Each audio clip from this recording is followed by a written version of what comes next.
कहानी कुर्सी की देख रहे हैं आप और हम बात कर रहे हैं अब कल होने वाली दिल्ली के रामलीला मैदान में एक बड़ी रैली की, विपक्ष की बड़ी रैली होने वाली है कर इंडिया गठबंधन की।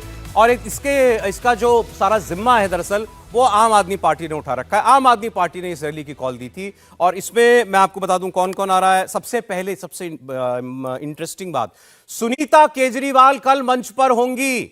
सुनीता केजरीवाल, अरविंद केजरीवाल की वाइफ, कल इस पॉलिटिकल मंच पर होंगी। अभी तक आपने उनको देखा या तो कोर्ट में, बोला कोर्ट में वो जब जाती हैं तो कुछ बोलती हैं, या उन्होंने आपको देखा है, आपने उनको देखा है जब वो प्रेस कॉन्फ्रेंस की मुद्रा में होती हैं उस जगह से जहां से अरविंद केजरीवाल प्रेस कॉन्फ्रेंस किया करते थे। लेकिन वो केवल एक तरफा बात अपनी कहती थी। कल वो होंगी इस पॉलिटिकल मंच पर जिस पर सुनीता केजरीवाल के साथ राहुल गांधी, सोनिया गांधी, कॉन्फर्मेशन आ चुकी है, मल्लिकार्जुन खड़गे, उद्धव ठाकरे, शरद पवार, अखिलेश यादव, तेजस्वी यादव, चंपई सोरेन, ये सारे लोग हो सकते हैं। ममता बनर्जी का नाम इसमें नहीं है लेकिन शायद डेरेक ओब्रायन इसमें शामिल हो जाए उनकी तरफ से। सुनीता केजरीवाल मंच पर होंगी 11:30 से 12 के बीच में वो मंच पर पहुंचेंगी और बहुत मुमकिन है कि कल सुनीता केजरीवाल वहां से केजरीवाल साहब का, अरविंद केजरीवाल का कोई संदेश पढ़कर सुनाएं भी। तो ये एक बड़ा कल जो है एक आयोजन जो है विपक्ष की तरफ से किया गया है। और दिल्ली में चूंकि आम आदमी पार्टी की सरकार भी है और दिल्ली में मजबूत है आम आदमी पार्टी, तो इसलिए एक किस्म की होस्ट जो है वो इसमें आम आदमी पार्टी जो है वो है और कल का सारा बंदोबस्त वो लोग कर रहे हैं। तो रैली तो बड़ी होने जा रही है कल, इसमें कोई शक नहीं है। अब यहां का जो मैसेज होगा, यहां पर जो भाषण दिए जाएंगे वो बड़े दिलचस्प होंगे, वो हमको सुनना होगा। और दिल्ली से मैं आपसे पहले कह रहा था, आप दिल्ली में अगर कोई काम करते हैं ऐसा पॉलिटिकल काम, मीडिया स्पेस आपको ज्यादा मिलता है, यहां सारे नेता यहां पर आएंगे तो उसकी चर्चा ज्यादा होगी। इसलिए शायद विपक्ष जो है दिल्ली में आयोजन कर रहा है और कल इसकी आपको गूंज काफी सुनाई देने वाली है। उसकी तस्वीरें जो है आप कल जो है इंडिया टीवी पर लाइव आप देख पाएंगे। तो पहले हर्षवर्धन जी, इस रैली के बारे में बहुत तैयारी की आम आदमी पार्टी ने इसकी केजरीवाल जी के समर्थन में। सबसे पहले तो ये कि मतलब मुझे लगता है कि बेहतर होगा कि अगर इस रैली की बात कर रहे हैं तो जयराम रमेश जी, उनका जो एक बयान है वो भी हम लोगों को देखना सुनना चाहिए, जिसमें उन्होंने कहा कि ये कोई अरविंद केजरीवाल की रैली नहीं है। वो भी एक वजह है, हेमंत सोरेन की भी गिरफ्तारी हुई है, दूसरे ऐसे कई मुद्दे हैं, उन बड़े मुद्दों को लेकर हम लोग एक साथ आ रहे हैं। लेकिन ये सवाल तो बार बार उठेगा ना कि आखिर हेमंत सोरेन की जब गिरफ्तारी हुई तो क्यों नहीं ये रैली की गई? ठीक है, दिल्ली में ही आप ये रैली कर लेते, ये सवाल तो बार बार उठेगा।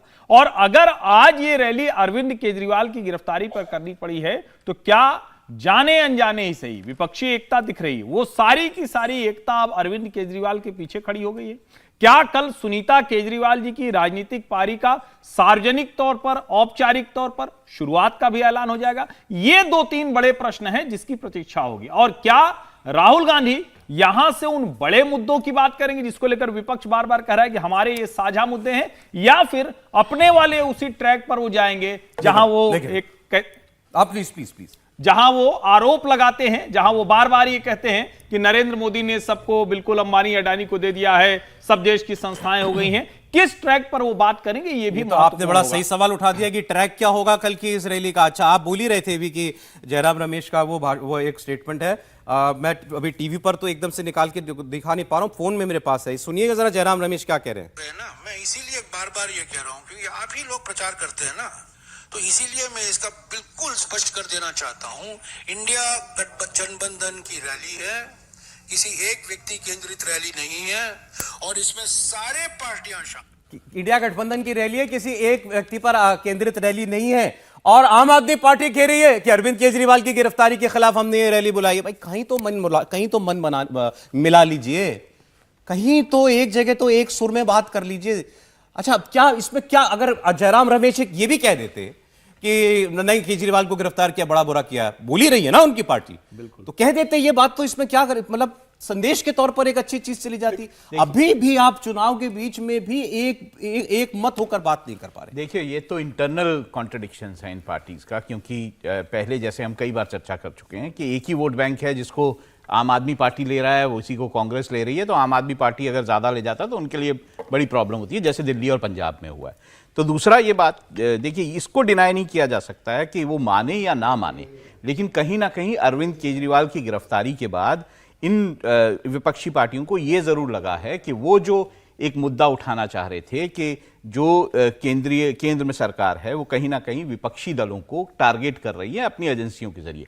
ये चाहे आज आप वॉशिंग मशीन के तृणमूल का देखें, कांग्रेस का देखें, ये एक मुद्दा जो है वो कहीं ना कहीं फोकस में लाने की कोशिश कर रहे हैं और यही आपको दिखाई देगा इस रैली में। तो कैसा फोकस है ये? पहले ही डिफोकस है सब कुछ। सर मैं मुद्दे की बात कर रहा हूं, मुद्दा तो नेचुरली ये नहीं, दिखाने की अच्छा, कोशिश कल कर रहे कल आप एक्सपेक्ट करते हैं ना कि राहुल गांधी बोलेंगे तो पहले केजरीवाल की बात करें, उद्धव ठाकरे बोलें तो पहले केजरीवाल की बात हैं। वो करें। इसकी बात नहीं वो नहीं करेंगे, होगा। वो बात करेंगे इस बात की कि किस तरह से केंद्र सरकार जो है टारगेट कर रही है अरे विपक्षी राहुल गांधी दलों अपने मुंह ये- से अरविंद केजरीवाल का नाम लेंगे क्या? मेरे ख्याल से मेरे को लेना ही मुझे चाहिए बिल्कुल उनको। मुझे अगर- नहीं लगता अगर अरविंद वो केजरीवाल का नाम उनके मुंह से निकलेगा। देखते हैं, ये तो मुझे लगता है कि अगर वो आ रहे हैं दिल्ली में रैली करने के लिए और अरविंद केजरीवाल का इशू है और उसमें उनकी पत्नी भी उस मंच पे रहेगी तो कहीं ना कहीं ये बात होगी। देखिए सर, मुझे लगता है राहुल गांधी यार, जो मुंबई- इसी पर कोई एतराज ना कर दे कि वो यार मैं सुनीता जी आपको क्या कर कहना रही चाहता है। हूं, देखिए राहुल गांधी की जो रैली हुई थी मुंबई में, जब समापन हुआ था राहुल गांधी की न्याय यात्रा का, सारे विपक्षी नेता उपस्थित हुए थे। क्या किसी ने राहुल गांधी की न्याय यात्रा को लेकर उस पर बात की? सब पार्टियां उपस्थित हुई थी, सब ने अपनी अपनी पार्टियों का वहां पर हित रखा था। तेजस्वी यादव वहां पर लालू प्रसाद यादव का 5 बार उन्होंने वहां पर जिक्र किया। स्टालिन अपनी बात कर रहे थे, कल्पना सोरेन, हेमंत सोरेन की बात कर रही थी। वहां राहुल गांधी की रैली थी समापन की, लेकिन सबने अपना राजनीतिक एजेंडा वहां साधने की कोशिश की थी। और दिल्ली की रैली में भी यही होगा, सब नेता आएंगे और सब अपना राजनीतिक लाभ साधेंगे। लेकिन एक बात जरूर कहना चाहता हूं कि दिल्ली की रैली से 2 महिलाएं का राजनीतिक डेब्यू मुझे लगता होने वाला है। एक हेमंत सोरेन की पत्नी कल्पना सोरेन वो भी का, होंगी यहाँ पर जी। और दूसरा अरविंद केजरीवाल की पत्नी सुनीता केजरीवाल का। 2 महिलाएं परिवार से बाहर निकलकर अपनी अपनी पार्टी के संभालने जा रही है। हेमंत सोरेन की पत्नी कल्पना सोरेन का चर्बीला है कि वो गांडे से चुनाव लड़ने जा रही विधानसभा चुनाव, तो मुझे लग रहा है वो और सुनीता केजरीवाल 2 महिलाएं भारतीय राजनीति में हमें अब नए रूप में देखने को मिलेंगी इस रैली के माध्यम से। रागी जी, देखिए, ये महागठबंधन की रैली जरूर कहने के लिए है, लेकिन सभी अपने अपने निष्ठा की डोर से बंधे हुए हैं और ये सारी जितनी पॉलिटिकल पार्टियां हैं अपने एजेंडे और अपने कॉन्स्टिट्यूएंसी की बात करेंगी, जैसा कि समीर जी ने कहा, और वाकई यही सच होने वाला है। दूसरी बात, इस गठबंधन के इस रैली से कोई फर्क नहीं पड़ने वाला है। आप एक दिन देखेंगे कि यहाँ के मीडिया में छपेंगी, बड़े बड़े हेडलाइंस आ सकते हैं, लेकिन यह देश के राजनीतिक तापमान को कोई नई दिशा दे सके या उसे बढ़ा दे, मुझे इसमें इसकी कोई गुंजाइश नहीं दिखती है। क्योंकि जितने भी चीज़ें हैं वो सारे के सारे घिसे पीटे हैं और ये ऐसे चीजें नहीं है जो नरेंद्र मोदी को 2024 में परास्त कर सके या उनके विमर्श को कमजोर कर सके। आपकी बात से जोड़ते हुए एक ये मैसेज मेरे पास आया है, एक- आप ही की बात कंप्लीट कर रहा हूं। एक मैसेज आया है अभी अभी कि दिल्ली में विपक्ष की रैली जनता को फिर यही संदेश देगी कि विपक्ष भ्रष्टाचारियों के साथ है और मोदी भ्रष्टाचार के खिलाफ। मैं वही कह रहा हूं, मैं कई बार सोच रहा हूं कि ऐसे समय पर कैलाश गहलोत को बुलाना, अरविंद केजरीवाल का गिरफ्तार करना, एक के बाद एक गिरफ्तारियां हुई, तो क्या आपको लगता है कि नरेंद्र मोदी और अमित शाह जी इतने बेवकूफ़ हैं? वो इन बातों को समझ नहीं रहे हैं? कई बार हम लोग सोचते हैं जनता सोच रही होगी, ऐसा सोच रही है। जनता में ये धारणा बैठ रही है कि जितने भी भ्रष्टाचारी हैं, जो राजनीतिक भ्रष्टाचारी हैं, जिनके गर्दन तक कभी एजेंसियों का हाथ नहीं पहुंचता था, वे सारे के सारे धीरे धीरे अंदर जा रहे हैं।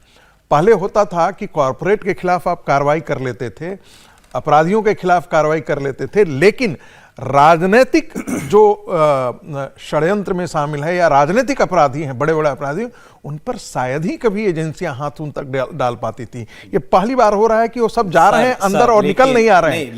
लेकिन वो देश में 60% वोट है ना जो बीजेपी के खिलाफ है। देखिए, वो वर्ग भी तो है, वो भी तो रिएक्ट करता है। देखिए वो हम एवरेज पर नहीं जाते हैं, फिर वो एक नए तर्क मैं की नहीं तरफ जा रहा चला है। जा रहा है, सबके अलग, क्योंकि साउथ का अलग है, साउथ का अलग है। वो जो एवरेज आप देख रहे हैं ना, वो साउथ के कारण उतना एवरेज आ रहा है। यदि आप नॉर्थ में देखेंगे तो एवरेज उसका पूरा निकलेगा। और भारतीय जनता पार्टी को जो सीटें मूलतः आ रही हैं, सिर्फ नॉर्थ में छोड़ के बाकी और सब जगह से, हाँ, बिल्कुल सही, बिल्कुल सही। अरे एक बार जरा भास्कर मिश्रा हमारे साथ जुड़े हुए हैं। भास्कर, मंच आम आदमी पार्टी का है, कांग्रेस पार्टी कह रही है हम केजरीवाल की बात ही नहीं करेंगे, एक आदमी की बात थोड़ी है। और बिल्कुल ऐसा कहा जा रहा है। इस पे हमने पार्टी का जो ऑफिशियल वर्जन है वो भी लिया। उनका ये कहना है कि लोकतंत्र की हत्या हो रही है, सारे सहयोगी दल एक साथ हैं।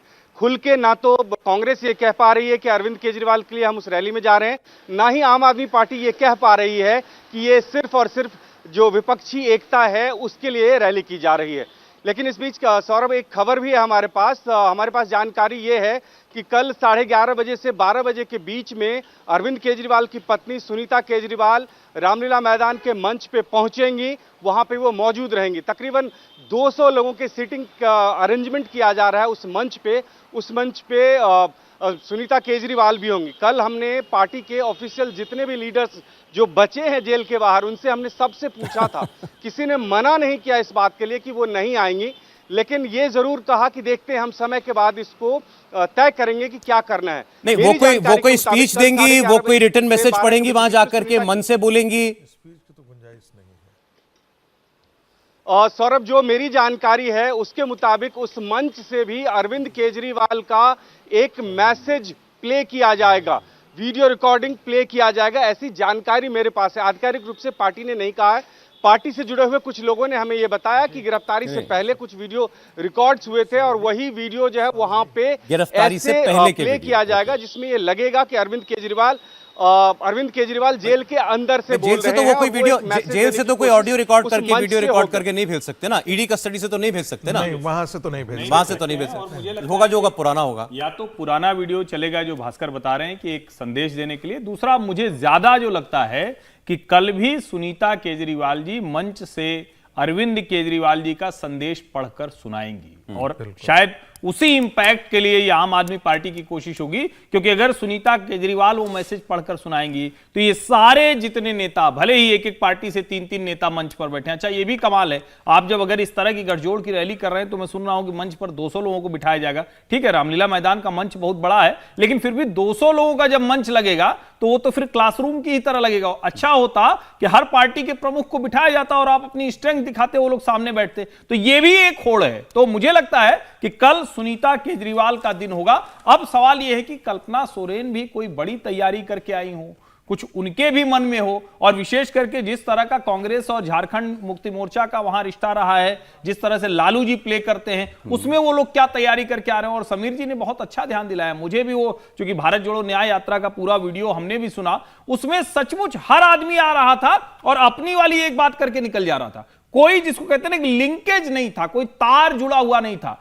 कल चुनाव के बीच में ये रैली हो रही है, तो हम उम्मीद करते हैं कि पूरा विपक्ष एक सुर में कोई बात कहेगा जिससे हम उसको साफ साफ और प्रभावी तरीके से सुन पाए। अच्छा, मैं जरा समय कम रहे तो मैं अगली खबर जो हमने दर्शकों के लिए बताई थी हम दिखाएंगे, वो छोटी सी एक टिप्पणी कर दूं। हाँ, बहुत छोटी सी। भारतीय जनता पार्टी को कल अरविंद केजरीवाल का पुराना वीडियो लाना भी चाहिए, और वो भी चाहे तो पूरे गली चौराहों पे दिखाए आएगा कल कि नहीं, ये दिखाए, भारतीय जनता पार्टी दिखा सकती है तो, कि भाई केजरीवाल कैसे बोलते थे कि राजीव गांधी का जो भारत रत्न मिला है उसको विड्रॉ कर लेना चाहिए। हाँ, नहीं, ये सब सोशल मीडिया पर तो चलेगा ही। मुख्तार अंसारी को आज सुपुर्द खाक कर दिया गया गाजियाबाद में, मोहम्मदाबाद शायद वो जगह है जहां का वो रहने वाला है, तो वहां पर आज उसकी बड़ी खबर, मुख्तार अंसारी की पोस्टमार्टम रिपोर्ट भी आ गई है, और पोस्टमार्टम रिपोर्ट कह रही है कि उसकी मौत दिल का दौरा पड़ने से ही हुई है, हार्ट अटैक से ही मुख्तार अंसारी की मौत हुई है।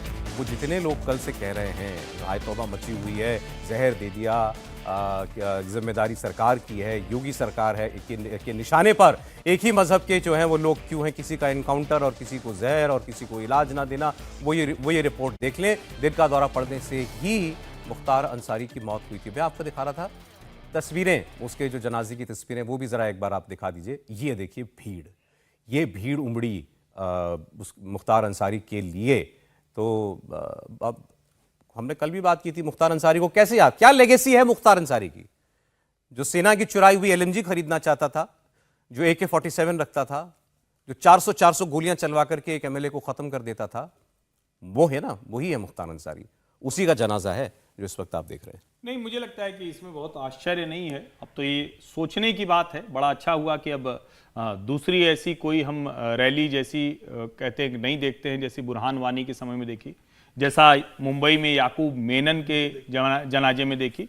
तो हमें लगता है कि समाज को भी अब सोचना पड़ेगा, सोसाइटी को सोचना पड़ेगा। ठीक है, उनके परिवार के लोग, वो जनप्रतिनिधि भी थे, तो एक वर्ग आ सकता है, लेकिन जब इस तरह से एक वर्ग किसी अपराधी के पीछे खड़ा दिखता है तो वो शायद संदेश तो उसका अच्छा नहीं। एक छोटा कमेंट समीर जी का। मुझे निश्चित रूप से लगता है जो हर्षवर्धन जी ने कहा बिल्कुल सही बात है कि समाज को इस मामले में सोचना पड़ेगा, लेकिन इसके पीछे सिर्फ अपराधी नहीं, इस अपराधी के पीछे जो जिस धर्म से वो जुड़ा हुआ था, मुझे लग रहा है उस धर्म को सपोर्ट करने वाले लोगों की भीड़ इसके अंदर पूरी तरह से उपलब्ध हुई है। और जो अभी रिपोर्ट आपने दिखाई कि भाई मुख्तार की जो डेथ हुई वो हार्ट अटैक से हुई, ये तो एक सामान्य, कल भी यही खबर थी कि उनकी डेथ सामान्य हुई, लेकिन एक सामान्य मृत्यु को असामान्य बताकर उसमें सनसनीखेज निकालना, राज्य सरकार को भेजना, माहौल खराब करना और उसका राजनीतिक लाभ लेने की जो 24 घंटे से कोशिश हो रही थी, मुझे लग रहा है उन लोगों को सबक मिलना चाहिए और इस तरीके से हरकत से बचना चाहिए कि किसी सामान्य, अब तो वो न करें ना आप बोले ना करके, आप बोले कि हाँ हम गलत था। नहीं, राज्य सरकार ने न्यायिक जांच के आदेश दे दिए, 5 डॉक्टरों ने इसकी रिकॉर्डिंग की है, सब कुछ हुआ, सामान्य मौत को आप असामान्य बताने की कोशिश आज कहानी कुर्सी में इतना ही। बहुत बहुत धन्यवाद प्रोफेसर रागी जी, समीर जी आपका बहुत शुक्रिया, राहुल जी, हर्षवर्धन जी बहुत धन्यवाद आपका।